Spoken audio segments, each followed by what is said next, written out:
요즘 또 온라인 예배 댓글이 좀 뜸해졌어요. 하지만 그래도 우리 신동영 선생님이 매주 응원의 댓글, 말씀 듣고 느낀 점, 묵상하는 점 이렇게 댓글로 남겨주시니까 참 힘이 됩니다. 오늘 예배 함께 하신 분들도 오늘 은혜가 됐던 것들, 머릿속에 남았던 어떤 문장이나 키워드가 있다면 댓글로 남겨주시고 서로 어땠는지 이야기를 나누면 상당히 좋을 것 같습니다. 이제 곧 추석 연휴가 다가옵니다. 다음 주 주일은 추석 연휴에 걸쳐 있는 주일이죠. 아무쪼록 다들 행복한 가을날 되시기 바랍니다. 여러분 이제 곧 금방 추워질지도 몰라요. 가을날을 누리십시오. 오늘도 변함없이 하나님 앞에 영과 진리로 예배드리길 소망합니다. 사도신경으로 우리의 신앙을 고백합니다. 전능하사 천지를 만드신 하나님 아버지를 내가 믿사오며 그 외아들 우리 주 예수 그리스도를 믿사오니 이는 성령으로 잉태하사 동정녀 마리아에게 나시고 본디오 빌라도에게 고난을 받으사 십자가에 못 박혀 죽으시고 장사한 지 사흘 만에 죽은 자 가운데서 다시 살아나시며 하늘에 오르사 전능하신 하나님 우편에 앉아 계시다가 저리로서 산 자와 죽은 자를 심판하러 오시리라. 성령을 믿사오며 거룩한 공회와 성도가 서로 교통하는 것과 죄를 사하여 주시는 것과 몸이 다시 사는 것과 영원히 사는 것을 믿사옵나이다. 아멘. 우리 함께 주님 앞에 찬양 드립니다. 때로는 너의 앞에 어려움과 아픔이 있지만 담대하게 주를 바라보는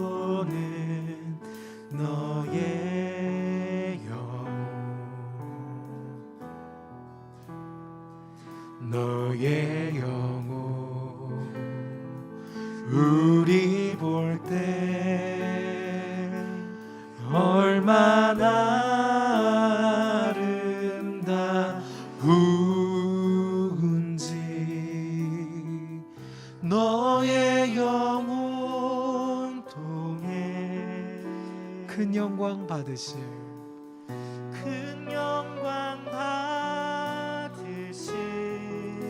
하나님을 찬양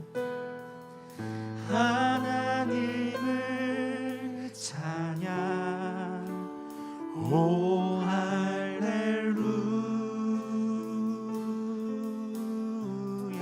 너는 택한 족속이요 너는 택한 족속이요 왕같은 제사장이요 왕같은 제사장이며 거룩한 나라 하나님의 소유된 백성 너의 영혼 우리 볼 때 얼마나 사랑스러운지 얼마나 사랑스러운지 너의 영혼 통해 너의 영혼 통해 큰 영광 받으실 큰 영광 받으시 하나님을 찬양합니다. 하나님을 찬양 오 할렐루야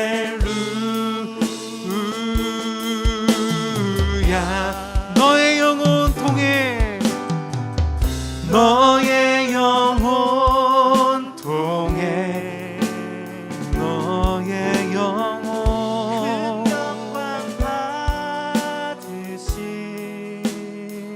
하나님을 찬양합니다. 하나님을 찬양 오 할렐루 우리 마지막으로 한 번 더 찬양합니다. 너의 영혼 통해 너의 영혼 통해 큰 영광 받으시 큰 영광 받으시 하나님을 찬양 하나님을 찬양 오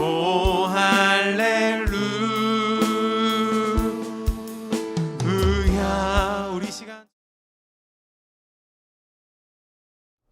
복음서의 말씀을 읽다 보면 예수님의 행보가 아주 사이다 같습니다만 바리새인이나 서기관 입장에서는 예수님이 아주 불편한 존재였을 겁니다. 그래서 그들은 불편한 존재인 예수님 앞에 나아가서 예수님을 곤란하게 하는 질문들을 하곤 했습니다. 물론 제대로 성공했던 적은 전혀 없었죠. 오늘 말씀에도 한 율법 교사가 등장합니다. 이 율법 교사 또한 예수님을 곤란하게 하려고 한 가지 질문을 던집니다. 어떤 율법 교사가 일어나 예수를 시험하여 이르되 선생님, 내가 무엇을 하여야 영생을 얻으리이까? 이 질문에 예수님께서는 이렇게 대답하셨죠. 예수께서 이르시되 율법에 무엇이라 기록되었으며 네가 어떻게 읽느냐? 아무튼 율법 교사는 자신이 가진 모든 지식을 망라하고 총동원하여서 아주 그럴듯하고 멋진 대답을 해냅니다. 대답하여 이르되 내 마음을 다하며 목숨을 다하며 힘을 다하여 뜻을 다하여 주 너의 하나님을 사랑하고 또한 내 이웃을 내 자신같이 사랑하라 하였나이다. 이 율법교사는 레위기 6장 5절 말씀 그리고 신명기 19장 18절 말씀을 짬뽕해서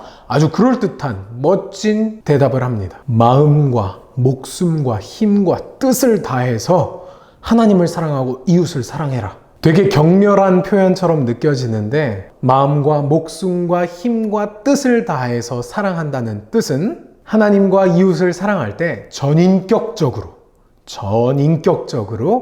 사랑해야 함을 강조하는 표현이었습니다. 그렇게 율법교사는 아주 썩 괜찮은 대답을 했고 예수님께서도 율법교사를 칭찬하셨습니다. 예수께서 이르시되 내 대답이 옳도다. 이를 행하라. 그러면 살리라 하시니. 근데 여기서 잠깐 아까 누가복음 10장 25절 말씀에 보면 이 율법교사가 예수님을 시험하기 위해서 이 질문을 했다고 말했잖아요.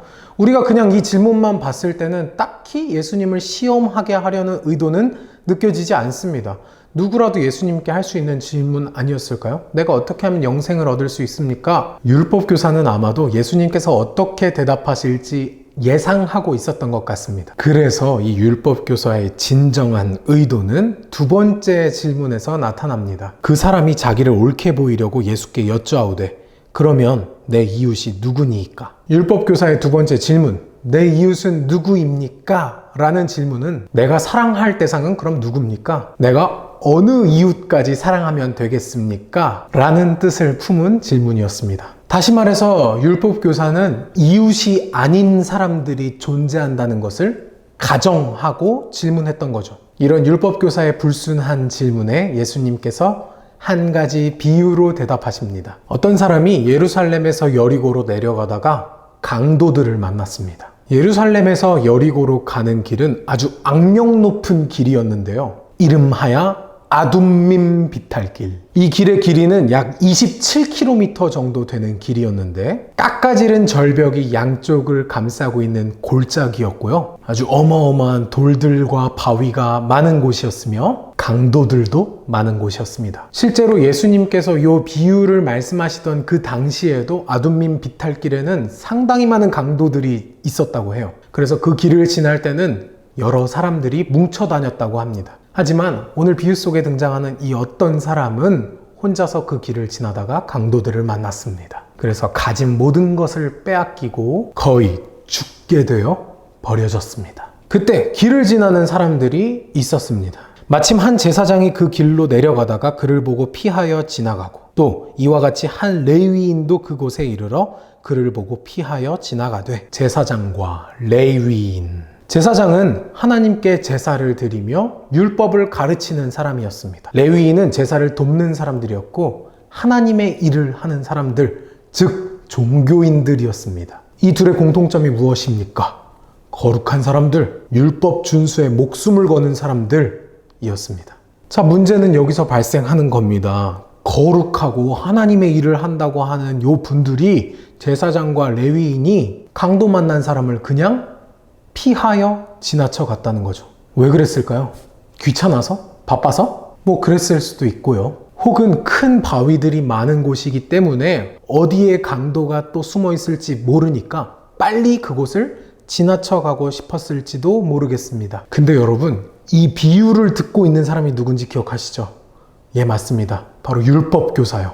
율법교사는 율법에 대해서 아주 해박했겠죠. 이 율법 교사는 아마도 제사장과 레위인이 왜 그 자리를 피하여 도망갔는지 알고 있는 것 같습니다. 다시 누가복음 10장 30절 말씀을 한번 볼까요? 어떤 사람이 예루살렘에서 여리고로 내려가다가 강도를 만나매 강도들이 그 옷을 벗기고 때려 거의 죽은 것을 버리고 갔더라. 거의 죽은 것. 이 표현이 오늘 말씀의 힌트가 될 것 같습니다. 사실 이러한 상황과 관련된 율법이 모세오경에 기록되어 있습니다. 먼저 제사장이 지켜야 할 규례가 기록된 말씀은 레위기 21장에 기록되어 있는데요. 레위기 21장 1절 말씀입니다. 여호와께서 모세에게 이르시되 아론의 자손 제사장들에게 말하여 이르라. 그의 백성 중에서 죽은 자를 만짐으로 말미암아 스스로를 더럽히지 말려니와. 죽은 자를 만지지 말래요. 민수기 19장 11절을 보면 이렇게도 기록되어 있습니다. 사람의 시체를 만진 자는 이레 동안 부정하리니. 이제야 이해가 됩니다. 제사장과 레위인들이 왜 그 강도 만난 자를 피하여 지나쳤는지. 아둠민 비탈길을 여행하던 제사장과 레위인들은 강도 만난 그 사람이 살아있는지 죽어있는지 확인하기조차 사실 쉽지 않았을 겁니다. 아니 그냥 죽은 사람이었다고 생각하는 편이 더 빨랐을지도 모르겠습니다. 왜냐하면 제사장이랑 레위인들은 시체를 가까이 하면 된다 안 된다? 절대 안 된다. 속으로 생각했겠죠. 저기 멀리에 쓰러져 있는 사람을 보고서 시체면 어떡하지? 저 사람을 가까이 했다가 내가 부정해지면 어떡하지? 더러워지면 어떡하지? 나는 제사를 지내기 위해서 정결해야 하는 사람인데, 깨끗해야 하는 사람인데 거의 죽어가는 저 사람을 가까이 했다가 내가 정결함을 잃어버리면 어떡하지? 그래서 그들은 피하여 지나갔던 것 같습니다. 그랬기 때문에 이 이야기를 듣고 있던 율법 교사도 공감했을 겁니다. 강도 만난 사람이 거의 죽어가는 상태로서 불쌍하긴 하지만 제사장과 레위인들은 시체를 가까이 하면 안 되는 사람들인걸? 제사장과 레위인의 마음도 이해가 된다. 그렇게 제사장과 레위인은 지나쳐 갔고 이때 세 번째 사람이 등장합니다. 바로 사마리아인입니다. 어떤 사마리아 사람은 여행하는 중 거기 이르러 그를 보고 불쌍히 여겨 가까이 가서 기름과 포도주를 그 상처에 붓고 싸매고 자기 짐승에 태워 주막으로 데리고 가서 돌보아 주니라. 사마리아 사람. 여러분, 이 이스라엘 사람들, 특히 이 이스라엘의 유대인들은 사마리아 사람들을 좋아하지 않았습니다. 아니, 아주 싫어했습니다. 불편한 존재로 여겼습니다. 왜냐하면 그들은 율법을 어기고 이방 민족들과 결혼해서 더럽혀진 사람, 정결하지 못한 사람으로 낙인 찍혔기 때문입니다. 그래서 율법을 철저히 지키는 유대인들은 사마리아 사람들과 대화하기도 싫어했고 그들과 한 공간에 있는 것조차 정결하지 못하다고 여겼습니다. 그리고 당연히 예수님께 질문했던 율법 교사도 그렇게 생각했겠죠. 하지만 강도를 만난 사람의 입장에서 생각해 봅시다. 강도를 만난 사람 입장에서는 자신을 도울 사람이 제사장인지 레위인인지 사마리아 사람인지 한국 사람인지 그건 중요하지 않았습니다. 여자인지 남자인지 부자인지 가난한 사람인지 어린 사람인지 아니면 나이가 든 사람인지 그런 거 하나도 중요하지 않았습니다. 그저 그는 죽어가고 있었고 누구든지 간에 도움을 베풀어 줄 사람이 필요했습니다. 누군가 다가와 그 강도 만난 자를 위해 시간을 희생하고 돈을 희생하고 자신의 위험을 감수해야만 했습니다. 그런 사람을 기다리고 있었을 겁니다. 네 생각에는 이 세 사람 중에 누가 강도 만난 자의 이웃이 되겠느냐? 예수님은 비유를 마무리하시며 율법 교사에게 다시 한번 되물으십니다. 강도 만난 사람의 진정한 이웃은 누구냐고요? 이르되 자비를 베푼 자니이다. 예수께서 이르시되 가서 너도 이와 같이 하라 하시니라. 아멘. 제사장과 레위인들은 강도 만난 자를 거의 죽어가는 것 혹은 시신으로 보았습니다. 그래서 그들은 피하여 지나갈 수밖에 없었던 겁니다. 그들은 정결한 자들이었고 그 정결을 지키기 위해서는 거의 죽은 것과 같은 시체와 같은 그 강도 만난 자를 피하여 지나가는 것이 당연하다고 느껴졌을지도 모르겠습니다. 하지만 다른 사람들, 유대인들에게 부정하다고 여겨지던 사마리아 사람은 강도 만난 사람을 보고 불쌍히 여겼습니다. 강도 만난 사람은 사마리아 사람에게 있어서 거의 죽어가는 것 혹은 시체가 아니었습니다. 아직 호흡이 붙어 있고 살아날 소망이 있는 생명이었습니다. 예수님께서 이와 같이 하라. 사마리아 사람이 강도 만난 사람을 도와준 것처럼 너도 그렇게 하라 라고 말씀하신 것은 그저 어려운 상황에 처한 사람을 보거든 잘 도와줘라 라는 그런 단순한 차원의 이야기는 아닐 겁니다. 율법교사는 분명히 내 이웃은 누구입니까? 라고 질문했었죠. 그 질문에 예수님께서는 이 이야기 속에 사마리아 사람처럼 하라 라고 말씀하셨습니다. 즉 예수님의 말씀은 이웃을 바라볼 때 거의 죽어가는 것 혹은 시체처럼 여기지 말고 아직 호흡이 붙어 있고 다시 살아날 소망이 있는 생명으로서 바라봐야 한다고 말씀하셨던 것입니다. 어디까지가 내가 사랑할 수 있는 이웃일까를 정하는 게 아니라 내 시선이 닿는 그 이웃이 바로 내가 사랑해야 할 존재라는 것이죠. 사랑하는 여러분, 바야흐로 불편의 시대를 살아가고 있습니다. 우리는 갈등과 반목이 너무나도 익숙한 이 시대를 살아갑니다. 그러한 오늘날 여러분들에게 여러분의 눈살을 찌푸리게 하는 그러한 이웃이 있나요? 보는 것만으로도 마음이 불편해지는 친구가 있나요? 그냥 못 본 척하고 지나쳐가고 싶은 그런 사람이 있나요? 그 사람에게 우리가 사랑과 희생을 베풀어야 합니다. 그 사람 우리가 그냥 시체로 혹은 거의 죽어가는 것으로 여기고 무시하고 지나쳐야 할 사람 아닙니다. 그 불편한 이웃은 아직 호흡이 붙어 있고 다시 살아날 소망이 있는 귀한 생명입니다. 사랑과 희생으로 다가가야 할 나의 이웃, 여러분의 이웃입니다. 우리가 마땅히 우리의 불편한 이웃들에게 사랑과 희생으로 다가가야 하는 것은 바로 우리 주님 예수님께서 우리의 좋은 이웃, 좋은 친구가 되어주셨기 때문입니다. 사실 우리가 바로 그 강도 만난 자와 같이 거의 죽은 것과 같았던 시체와 같았던 사람들이거든요. 정결하지 못한 사람들이었거든요. 그러나 우리 예수님께서는 우리에게 다가와 주셨고 우리에게 사랑과 희생으로 손 내밀어 주셨습니다. 그렇습니다. 예수님은 우리를 다시 살아날 소망이 있는 귀한 생명으로 여기신 것입니다. 이러한 우리 주 예수님의 섬김과 희생의 사랑을 닮아가는 저와 여러분이 되시길 주님의 이름으로 축복합니다. 주신 말씀 기억하며 거듭의 기도 드리겠습니다. 사랑의 하나님 아버지 감사합니다. 오늘날 우리가 너무나도 불편한 이웃들을 많이 마주하지만 그들에게 우리가 사랑과 희생으로 다가가길 원합니다. 우리의 좋은 이웃, 우리의 좋은 친구가 되어주셨던 예수님을 기억하며 우리 또한 그러한 불편한 이웃들에게 좋은 친구, 좋은 이웃이 되게 하여 주시옵소서. 사랑과 희생을 베풀게 하여 주시옵소서. 예수님의 이름으로 기도드렸사옵나이다. 아멘. 주기도문으로 예배를 마치겠습니다. 하늘에 계신 우리 아버지여, 이름이 거룩히 여김을 받으시오며 나라가 임하시오며 뜻이 하늘에서 이루어진 것 같이 땅에서도 이루어지이다. 오늘 우리에게 일용할 양식을 주시옵고 우리가 우리에게 죄 지은 자를 사하여 준 것 같이 우리 죄를 사하여 주시옵고 우리를 시험에 들게 하지 마시옵고 다만 악에서 구하시옵소서. 나라와 권세와 영광이 아버지께 영원히 있사옵나이다. 아멘. 예배를 받아주신 하나님께 영광의 박수 올려드립니다. 할렐루야. 다음 주는 추석 연휴입니다. 추석 연휴라고 해서 예배 건너뛰기 하지 마시고 다음 주에도 꼭 예배하는 자리에서 뵐 수 있으면 좋겠습니다. 항상 건강하시고요. 다음 주에 만나겠습니다. 안녕.